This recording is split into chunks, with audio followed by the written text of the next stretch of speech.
The city bank TBS মানি প্রোগ্রামে আপনাদের সবাইকে স্বাগতম। আজকে আমাদের সাথে রয়েছেন নাসিমুন বাতেন, উনি ব্যবস্থাপনা পরিচালক delta BRAC housing finance corporation লিমিটেডের। আজকে আমরা যে বিষয়টা নিয়ে আলোচনা করব, একটা ছোট্ট নিউজ এসেছিল যে ডেল্টা ব্র্যাক হাউজিংয়ের হাফ ইয়ারলি প্রফিট 81% বেড়েছে।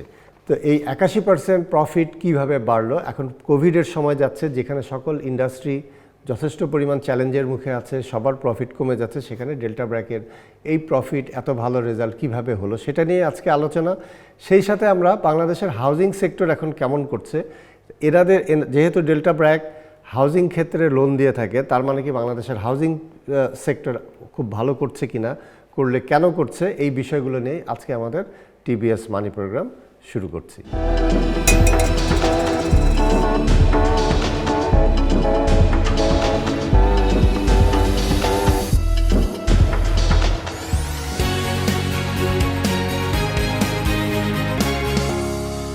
ডিসপাইট কোভিড আমাদের হাউজিং সেক্টর খুব রেজিলিয়েন্ট আছে, খুব ভালো করছে। যদি ভালো করে থাকে, কেন করছে, আপনি যদি একটু ব্যাখ্যা করেন। সেক্টরে যাওয়ার আগে যদি আমি কোম্পানি প্রথমে যদি একটু মাইক্রো অ্যাসপেক্টে বলি, যে আমাদের কোম্পানির গত বছরের সাথে এই বছরের কম্পারিজন, সো আমরা আমাদের যদি দেখি আমাদের লোন ডিসবার্সমেন্ট, যেটা লোন বিতরণ, যেটা গত বছরের 6 মাসের চেয়ে এই বছরের 6 মাসে বেড়েছে 141%। সো ওখানে গ্রোথটা ক্লিয়ারলি ভালো হয়েছে। সো এবং আমাদের আরেকটা জিনিস যেটা হয়েছে, যেটা অবশ্য পুরো ইন্ডাস্ট্রির ক্ষেত্রেই প্রযোজ্য, সেটা হচ্ছে কস্ট অফ ফান্ডটা কমে এসেছে গত বছরের চেয়ে। আপনারা জানেন যে কস্ট অফ ফান্ডটা অ্যাকচুয়ালি ইন্ডাস্ট্রিতে সিগনিফিকেন্টলি কমে এসেছে, যে লিকুইডিটি ক্রাইসিস যেটা একসময় ছিল, তো সেটা অ্যাকচুয়ালি একসময় যখন আমরা ইনফ্যাক্ট কোভিড এর কিছুদিন আগেও, সে কোভিড তো শুরু হলো মার্চে, আমরা ডিসেম্বর 2019-ও 9-9.5% ডিপোজিট নিতাম। তো তখন যখন কথা হতো যে লোনের রেট ব্যাংকের জন্য 9% হয়ে যাবে, তো তখন এটা আমাদের কাছে মোটামুটি একটা অবিশ্বাস্য লাগতো যে এটা কিভাবে সম্ভব, তো এটা কিভাবে ম্যানেজ হবে। তখন 9-এর পাশাপাশি আরেকটা কথা শোনা যেত যে 6 ডিপোজিটের 6-এর কথা। পরবর্তী সময় অবশ্য 6টা বাদ গিয়েছে, শুধু 9টাই আছে। তো 6টা কমতে কমতে এখন দেখা যাচ্ছে যে কোনো কোনো ব্যাংক ইভেন এখন 2-2.5%ও ডিপোজিটে অফার করছে। সো দেখা যাচ্ছে যে মার্কেটে সিগনিফিকেন্টলি কস্ট অফ ফান্ড কমেছে। সো সেটার সুবিধে যেটা হয়েছে যে একটু প্রফিট মার্জিনও বেড়েছে। আরেকটা জিনিস মাথায় রাখতে হবে এনাম ভাই, যেটা যদিও দুইটা বছরই কোভিড এফেক্টেড, 2020 এবং 2021 দুইটা বছরই কিন্তু কোভিড এফেক্টেড। দুইটা বছরে যদি আমি ফার্স্ট ইয়ার কম্পেয়ার করি, বাট গত বছরের ফার্স্ট ইয়ারে যেটা ছিল মার্চ থেকে May, it was not lockdown, it was just holiday. So everything was close, covid was new to us. তো সবাইকে অলরেডি আমরা যেটা ছিলাম যে কমপ্লিটলি সবকিছু বন্ধ করে এবং বাসায় বসেছিলাম প্রায় 2 মাস। আর আমরা যদি দেখি যে মার্চের 26 তারিখ থেকে মে মাসের 31 তারিখ পর্যন্ত, আমি যেমন আমাদের ডিবিএইচ এর কথা বলতে পারি, আমাদের অফিসগুলো বন্ধ ছিল। বাট এই বছর যখন আমাদের কোভিড এর সেকেন্ড ওয়েভ বা থার্ড ওয়েভ যখন আসলো, তো তখন কিন্তু অলরেডি পুরোপুরি ন্যাশনাল হলিডে বা মানে হলিডে দেওয়া হয়নি, দেওয়া হয়েছে যেটা সেটা সীমিত আকারে লকডাউন। তো এর মধ্যেও অলরেডি অর্থনৈতিক কার্যক্রম এবং ব্যবসায়িক কার্যক্রম চলেছে। সো যেটা হয়তো বা জুলাই থেকে খুব কঠোর লকডাউন হচ্ছে, বাট আমরা এখন কথা বলছি জানুয়ারি টু জুন পিরিয়ডটা নিয়ে। সো ওই পিরিয়ডটার মধ্যে কিন্তু মোটামুটি আমাদের অফিস প্রথম 4 মাস, এপ্রিল পর্যন্ত তো ঠিকই ছিল, মে মাসে একটু কিছুটা লকডাউনে ইম্প্যাক্ট হয়েছিল, আবার জুন মাসে দেখা গেছিল যে অনেক কিছু শিথিল হয়ে গেছিল, এবং জুন মাসে বেশ ভালো মানে কার্যক্রম চলেছে। সো এটার ফলে যেটা হয়েছে, আমরা যদি কম্পেয়ার করি গত বছরের সাথে, কম্পেয়ারটা এক্স্যাক্টলি শুধু আমার জন্য না, আমি ওভারঅল ইন্ডাস্ট্রির জন্যই বলবো, একদম অ্যাপেল টু অ্যাপেল হয় না। কারণ অ্যাকচুয়ালি গত বছর আসলে ছিল বেসিক্যালি 4 মাস, এবং 4 মাসের মধ্যে একটা মাস জুন মাসটা ছিল আসলে 2 মাস গ্যাপের পরের একটা মাস, যেখানে একটা মোমেন্টাম গ্রো করতে একটু সময় লাগে। বাট এই বছরটা আসলে সেরকম ছিল না। এই বছরটা ওয়াজ লাইক, একটা সময় ছিল সাব রেজিস্ট্রি অফিস খোলা ছিল, একটা সময় বন্ধ ছিল, অন অ্যান্ড অফ ব্যাপারটা ছিল। সো মাসের মধ্যে কিছুটা ম্যানেজ করে করা গিয়েছিল। তো এটা গেল একটা পার্ট। আর অন্যান্য জায়গায় যদি আমি বলি যে একটা হোম লোনের আসলে ডিমান্ডটা ক্রিয়েট হয় মেইনলি রেট অফ ইন্টারেস্ট দিয়ে। যখন আপনার লোনের রেট অফ ইন্টারেস্ট কম থাকবে, তখন কিন্তু এমনিতেই মানুষের চাহিদাটা বাড়বে। সো মানুষ তখন হোম লোন বেশি নিবে। সো সেটা ডেফিনেটলি হেল্প করেছে এই বছর গত বছরের চেয়ে। আপনারা এখন কত কত পার্সেন্টে হোম লোন? আমরা এখন ইন্টারেস্ট রেট আসলে আমাদের তো এটা রেঞ্জ একটা ডিপেন্ড করে client to client property. So যেটা অ্যাকচুয়ালি ফ্ল্যাট কেনার জন্য একরকম, সো আপনার ধরেন প্লটের জন্য একরকম। সো আমাদের রেঞ্জটা হচ্ছে 8 থেকে 9%। 8 থেকে 9%? 8 থেকে 9% আমরা যেটা দিচ্ছি, যেটা গত বছরের চেয়ে প্রায় 3% কম। 3% কম। সো আপনার কথা অনুযায়ী একটা বুঝলাম যে কস্ট অফ ফান্ড কমেছে, এটা একটা যেমন আপনাদের এই প্রফিটকে উপরে উঠতে সাহায্য করেছে। কিন্তু অন্যদিকে আপনি একটা বলেছেন যে আপনার 141% গ্রোথ হয়েছে লোন বিতরণে, যেটা বিশাল একটা গ্রোথ হয়েছে। তো আমরা জানি যে কোভিড 2 বছর ধরে চলছে। কোভিডের মধ্যে ব্যবসা বাণিজ্যের খুব খারাপ অবস্থা, লোকের হাতে টাকা নেই, ব্যাংকের এক্সেস লিকুইডিটি পড়ে আছে, এরকম একটা সিচুয়েশন। এর মধ্যেও তার মানে মানুষের হোম বাড়ি করা, অ্যাপার্টমেন্ট করা, এদিকে একটা তার অ্যাপিটাইট এখনো রয়েছে বলতে চাচ্ছেন? সেটা আছে অ্যাকচুয়ালি। আমরা যেটা দেখছি যে অ্যাকচুয়ালি আপনার মানে আপনার যেটা বলেছিলেন যে মার্কেট, রিয়েল এস্টেট মার্কেট বা হাউজিং মার্কেটের কথা, তো ওই মার্কেটে যদি আমি আসি, তো মার্কেট কিন্তু গত বছর লকডাউনের প্রথম ধাক্কাটা কাটিয়ে ওঠার পরে মার্কেট কিন্তু খুব ভালোভাবে ঘুরে দাঁড়িয়েছিল। গত বছরের সেপ্টেম্বর অনওয়ার্ডস এই থেকে এই বছরের মার্চ পর্যন্ত আমার সাথে তো সমস্ত বড় বড় ডেভেলপারের সাথে কথা হয়, আমি দেখেছি তাদের actually they are very happy with their sale, যেটা বিক্রি যেটা হয়েছে সেই ফিগারটা নিয়ে। পাশাপাশি আরেকটা জিনিস বেড়েছে বাংলাদেশে, যেটা হচ্ছে কি আপনার রিসেল, যেটা একচুয়ালি পুরানা বাড়ি কেনাটা, সেটা একচুয়ালি আগের চেয়ে অনেক বেড়েছে। সেটা আমি যদি 5 বছর আগের সাথে কম্পেয়ার করি, এখন সেটা আমরা দেখবো যে সেটা একচুয়ালি অনেক বেড়েছে। তো মানুষ, আরেকটা জিনিস যেটা আছে যে আমাদের যদি দেখি যে প্রাইস অফ অ্যাপার্টমেন্ট, সেটা কিন্তু মোটামুটি একটা স্থিতিশীল পর্যায়ে ছিল। বাট ফিউচারে কি হয় দেখতে হবে, যেহেতু রিসেন্টলি আপনার ম্যাটেরিয়াল প্রাইস বাড়ছে, স্টিলের প্রাইস বেড়েছে, রডের দাম বাড়ছে, তো একটা ইম্প্যাক্ট একটা পড়বে হয়তো বা যেই অ্যাপার্টমেন্ট গুলো রেডি আছে, যে অ্যাপার্টমেন্ট গুলো আগে তৈরি হয়ে গেছে, সেগুলোর যে কস্ট গুলা আমরা দেখেছি যে গত কয়েক বছরে কিলালবি খুব বেশি এখানে কিলালটি সিগনিফিকেন্টলি ভ্যারিয়েশন হয়নি, এবং সেটার ফলে ডেভেলপাররাও দাম কিন্তু আলটিমেটলি খুব একটা বাড়েনি। আমরা যদি 2010-11 দামের সাথে কম্পেয়ার করি, দাম কিন্তু মোটামুটি সব জায়গায় তার চেয়ে কম আছে। তো 2010-11-তে অ্যাপার্টমেন্টের দাম যা ছিল, সেখান থেকে কিন্তু একচুয়ালি একটা মার্কেট কারেকশন হয়েছিল 2015-র দিকে এসে। কারণ যখন ডেভেলপাররা কি ওই বেশি মূল্যে আর বিক্রি করতে পারেনি, তখন কিন্তু আলটিমেটলি কম দামে হলেও কি আলটিমেটলি প্রোডাক্ট গুলো ছাড়তে হয়েছে। তো এটার ফলে যেটা হয়েছে যে মার্কেট কারেকশনের ফলে প্রাইসটা কমে গেছে, যেটা অ্যাকচুয়ালি ধরেন বনানীতে অ্যাকচুয়ালি 14-15 হাজার টাকা চলে গেছিল, সেটা 12 হাজার টাকা লেভেলে বা 11-12 হাজার টাকা লেভেলে নেমে এসেছিল। সব জায়গায় তাই, গুলশানে যেটা 20 হাজার টাকার উপরে চলে এসেছিল, সেটা কোনো কোনো জায়গায় 15 হাজার টাকায় নেমে গিয়েছিল। তো এই কারেকশনটা সব জায়গায় হয়েছিল। তো এটা হওয়ার ফলে যেটা হয়েছে যে মানুষজন দেখেছে 2-3টা ব্যাপার, যে আমার ইনকাম মোটামুটি আমি যদি 10 বছরের সাথে কম্পেয়ার করি, আমার একচুয়ালি দেশে যেহেতু জিডিপি বেড়েছে, তো মানুষের পার্চেজিং পাওয়ার বেড়েছে। তো আমি শুধু কোভিড এর কথা বলছি না, আমি আরেকটু লম্বা সময় নিয়ে কথাটা বলছি। সো মানুষের পার্চেজিং পাওয়ার বেড়েছে, প্রপার্টির দাম স্থিতিশীল আছে, এবং লোনের রেট এখন সবচেয়ে কম সিচুয়েশনে আছে। তো এই ফ্যাক্টর গুলো মানুষকে একচুয়ালি এনকারেজ করেছে যে আমি ভাড়া বাসায় না থেকে আমি এইটা দিয়ে একচুয়ালি আমার ভাড়াটার সাথে আরেক কিছু অ্যাড করে আমি নিজের একটা বাসায় মুভ করে যাই। কারণ বাংলাদেশের বাসাগুলো কিন্তু মেনলি মানুষ কেনে সেলফ ডুয়েলিং পারপাস, এগুলো কিন্তু আসলে মেনলি ইনভেস্টমেন্টের জন্য না, যেগুলো আসলে ভাড়া দিয়ে আমি কিলালভিটি ওখান থেকে আর্ন করবো, সেটা কম। কারণ ভাড়ার সাথে চিন্তা করলে আলটিমেটলি আপনার কিন্তু রিটার্ন খুব বেশি না। তো কিন্তু মানুষের যে কিলালভিটি একটা আকাঙ্ক্ষা যে নিজের বাসায় থাকা, আপনি যেটা বললেন যে এই অ্যাপিটাইটটা কিন্তু সবসময়ই আছে। এবং কোভিড সিচুয়েশনেও আমরা দেখেছি, যেহেতু দাম মোটামুটি স্টেবল ছিল, লোনের রেট কম ছিল, তো মানুষজন কিল পারচেস করেছে। একটা জিনিস আমার মনে হচ্ছে, একটু যদি বলেন যে কোন সাইজের অ্যাপার্টমেন্টের প্রতি এখন মানুষ বেশি অ্যাট্রাক্টেড হচ্ছে এবং কোন এলাকায় সবচেয়ে বেশি আপনাদের লোন যাচ্ছে? যে আপনার মানুষের ইচ্ছা এবং তার যে কিলে আপনার সামর্থ্য, সেই দুইটার সাথে তো অ্যাকচুয়ালি একটা ম্যাচ হতে হবে আর কি, তাই না? আমার কিলালভিটি একটা ইচ্ছা থাকতে পারে যে আমার একটা 2000 স্কোয়ার ফিটের অ্যাপার্টমেন্ট হবে, একটা ভালো জায়গায় অ্যাকচুয়ালি একটা অ্যাপার্টমেন্ট হবে, কিন্তু সেটা দাম যদি 2 কোটি টাকা হয়, তো সেটা তো কিলালভিটলি আমার একজন ইভেন উচ্চ মধ্যবিত্তের জন্য সেটা কিলালভিটলি এফোর্ডেবল হচ্ছে না। তো ওই কারণে যেটা দেখা যাচ্ছে যে আপনি যদি দেখেন আমাদের দেশে যেটা হয়েছে যে কিলালভিটলি মানুষজন একসময় কিন্তু মনে করতো যে একটা বাড়ি কেনা হচ্ছে কি তার একটা লাইফ টাইম ডিসিশন। তো এটা অ্যাকচুয়ালি মানুষজন দেখা যেত যে রিটায়ারমেন্টের আগে আগে কিনছে বা 50+ বয়সে কিনছে। এটা যদি আমি আমার আগের জেনারেশনে আমার বাবাদের ক্ষেত্রে দেখে থাকি, তো দেখবো যে ওই সময় তারা অ্যাকচুয়ালি বাসাঘর চিন্তা করতেন।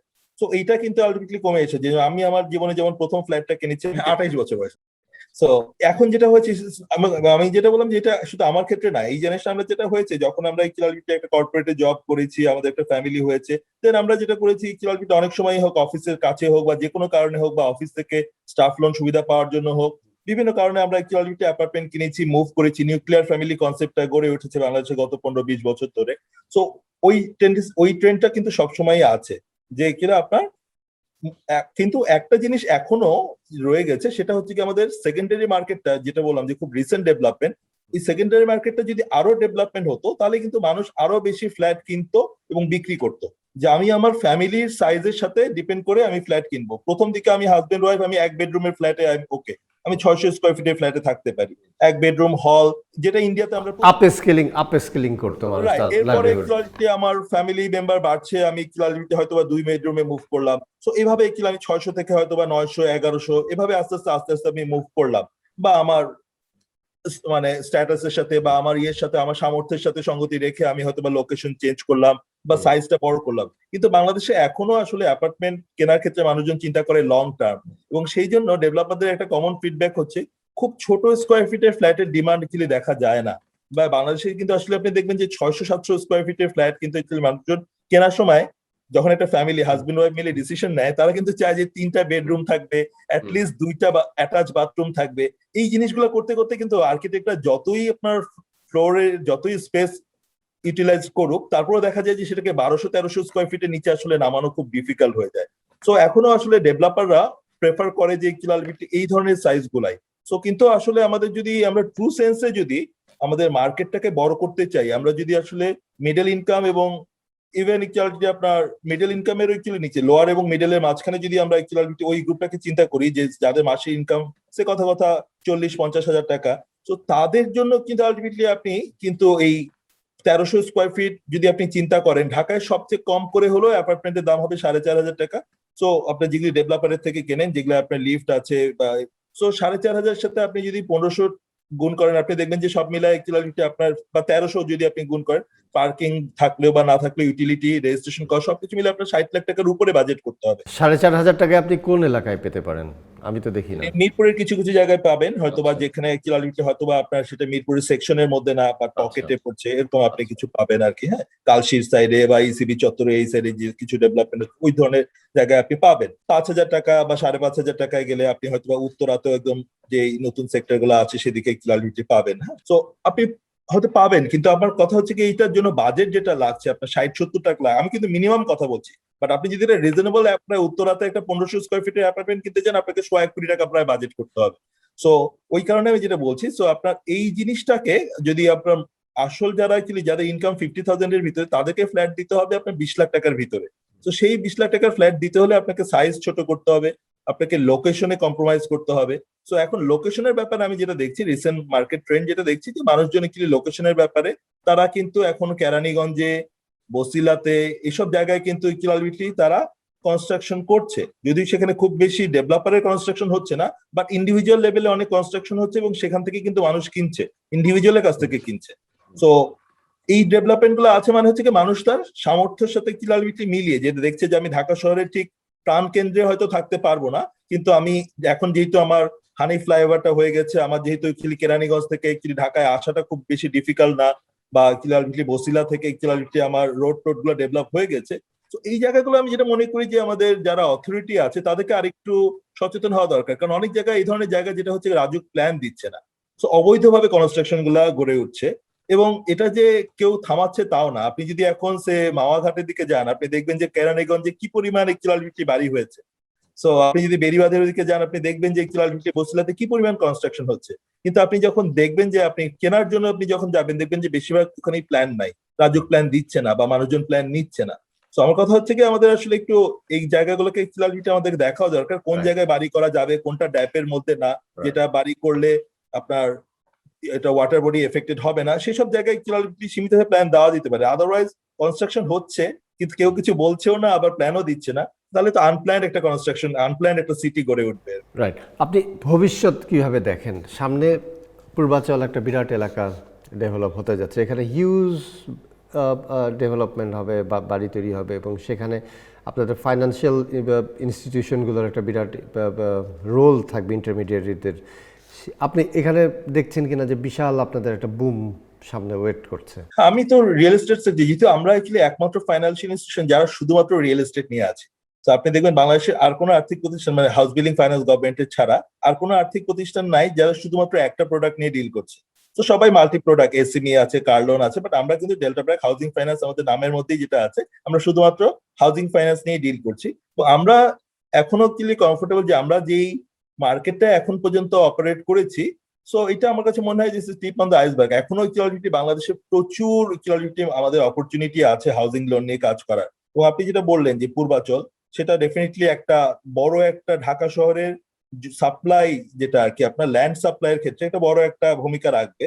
সো যেহেতু এটা একটা রাজুকের ডেভেলপ প্রজেক্ট এবং এখানে প্রায় 32,000 প্লট অ্যাড হচ্ছে, সো একইভাবে অ্যাকচুয়ালি উত্তরার নতুন যে ফেজটা আছে আপনার 18 নম্বর সেক্টর, 16, 15 এই সেক্টর গুলা, তো সেই সেক্টর গুলো সিগনিফিকেন্ট একটা জমির সরবরাহ করবে। কিন্তু এখানে actually একটা সমস্যা এলাম ভাই, সেটা হচ্ছে কি আমরা যেই কনসেপ্ট যেটা আর কি আপনার 3 কাঠা 5 কাঠা করে করে যে actually আমরা যে জমিগুলা দিচ্ছি, কিন্তু এখনকার মানুষ কিন্তু আসলে নিজে কনস্ট্রাকশন করছে না, বেশিরভাগ ক্ষেত্রেই তারা কিন্তু এই জমিগুলা ডেভেলপারকে দিয়ে দিচ্ছে, এবং ডেভেলপারদের কাছেও কিন্তু এগুলা খুব একটা আকর্ষণীয় না, বা তাদের জন্য এটা প্রফিটেবল না যে একটা 3 কাঠার মধ্যে বা 5 কাঠার মধ্যে একটা প্রজেক্ট করা। তার উপরে যখন আপনি এখানে ফার অ্যাপ্লাই করবেন 50% জায়গা ছেড়ে দিতে হবে, তখন ওই ওই জমির আসলে কিছু থাকে না। হ্যাঁ, আপনার প্রচুর ওয়েস্টেজ হচ্ছে, তাই না?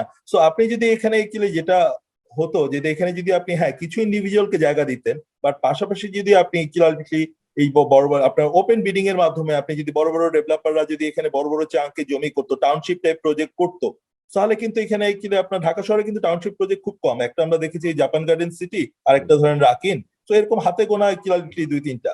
সো বা একটা আছে কনকর্ডের লেক সিটি, বাট সেটা খুব বড় স্কেলে না, বাট মোটামুটি অনেক অ্যাপার্টমেন্ট সহ। বাট এরকম যদি কেউ বড় জমি না পাওয়া যায়, তাহলে তো আসলে ডেভেলপারদের পক্ষে ওই লেভেলে কনস্ট্রাকশন করা সম্ভব না, এবং দামও আসলে কমানো সম্ভব না। যখন আপনি ইকোনমি অফ স্কেলে যাবেন, তখনই কিন্তু আপনি দাম কিছুটা কমাতে পারবেন। তো ওই জিনিসগুলো আমার মনে হয় একটু যারা অথরিটিতে আছেন তাদের চিন্তা করা দরকার।